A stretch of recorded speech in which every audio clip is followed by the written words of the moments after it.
CM ನಾಳೆ ಬರುವ ಅವಕಾಶ ಇದೆ. ಮೈಸೂರಿನಲ್ಲಿ ಒಂದೇ ಕಡೆ ಅಟೆಂಡ್ ಮಾಡಬೇಕು ಅನ್ನೋದು ಕನ್ಫ್ಯೂಷನ್ ಇದೆ. ಇವತ್ತು ಬೆಳಗಾಂ ಕಡೆ ಮಳೆ ಹಾನಿ ಪ್ರದೇಶಕ್ಕೆ ಭೇಟಿ ಕೊಡಲಿಕ್ಕೆ ಹೋಗಿದ್ದಾರೆ. ನಾಳೆ ಬರ್ಬೋದು ಅಥವಾ ತುರ್ತು ಯಾವ್ದಾದ್ರು ಈ ಥರದ ಮಳೆ ಹಾನಿ ಪ್ರದೇಶ ಏನಾದ್ರು ಪ್ರಾಬ್ಲಮ್ ಆದರೆ ಮೈಸೂರಿಗೆ ಅಟೆಂಡ್ ಮಾಡ್ತಾರೆ. DCM ಅವರು ಇವತ್ತು ಮದ್ದೂರು ಮತ್ತು ಮಂಡ್ಯ ಎರಡೂ ಅವ್ರ ನಾಯಕತ್ವದಲ್ಲಿ ಮಾಡ್ತೀವಿ. CM ಮಂಡ್ಯಕ್ಕೆ ಬರೋ ಚಾನ್ಸಸ್ ಇದೆ.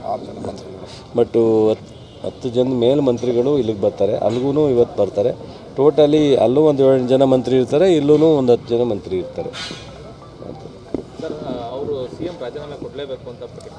ಪಾಪ ಅವರು ಹೊಟ್ಟೆನವ್ರಿ ಇನ್ನೇನ್ರಿ ಕೇಳಾಗ್ತಿದೆ. ಸರ್ಕಾರನೇ ಬೇಡ ಅಂತ ಅವ್ರ ಸರ್ಕಾರ ಬೇಕು ಅಂತ ಹೇಳೋರ BJP ಅವರು JDS ಅವರು ಸರ್ಕಾರವೇ ಬೇಡ, ರಚನೆ ಆದದ್ದು ಅವ್ರಂಗೆ ಅದೇನೋ ಹೇಳ್ತಾರಲ್ಲ ಎಂಥ ಶಿಶು ಆ ಥರ ಸರ್ಕಾರ ಅವ್ರದ್ದು.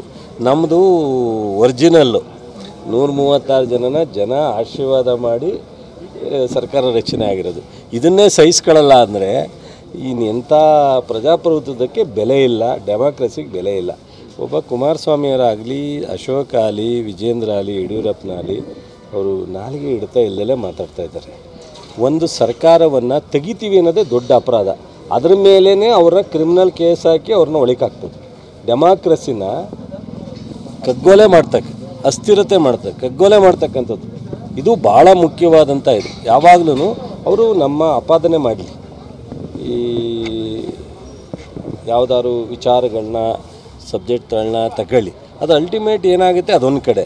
ಬಟ್ ಅದಕ್ಕಿಂತ ಮುಂಚಿತವಾಗಿ ಈ ಸರ್ಕಾರ ಇರೋಕ್ಕೆ ಬಿಡಲ್ಲ, ಈ ಸರ್ಕಾರ ತೆಗಿತೀನಿ ಅಂದರೆ ಡೆಮಾಕ್ರಸಿ ಬಗ್ಗೆ ಇವ್ರಿಗೇನು ಗೌರವ ಇದೆ? ಇವರೆಲ್ಲ ದೇಶ ರಾಜ್ಯ ಆಡಳಿತ ಮಾಡಿದವರು, ಮುಖ್ಯಮಂತ್ರಿಗಳಾಗಿದ್ದವರು, ಇವಾಗ ಕೇಂದ್ರದ ಮಂತ್ರಿ ಆಗಿರೋರು, ಯಡಿಯೂರಪ್ಪ ಮುಖ್ಯಮಂತ್ರಿ ಆಗಿದ್ದವರು, ಅಶೋಕ್ ಡೆಪ್ಟಿ CM ಆಗಿದ್ದರು. ಇವರು ಒಂದು ಸರ್ಕಾರ ತೆಗೆದುಬಿಡ್ತೀವಿ, ಸರ್ಕಾರ ಇರಬಾರ್ದು ಅಂದರೆ ಅದಕ್ಕೆ ಪ್ರಜಾಪ್ರಭುತ್ವದಲ್ಲಿ ಏನು ಇವ್ರಿಗೆ ಅಂದರೆ ಇವರಿದ್ದಾಗ ಮಾತ್ರ ಸರ್ಕಾರ ಇರಬೇಕು, ಬೇರೆ ಯಾವ್ದಾರು ಸರ್ಕಾರ ಬಂದರೆ ಇರಬಾರ್ದು.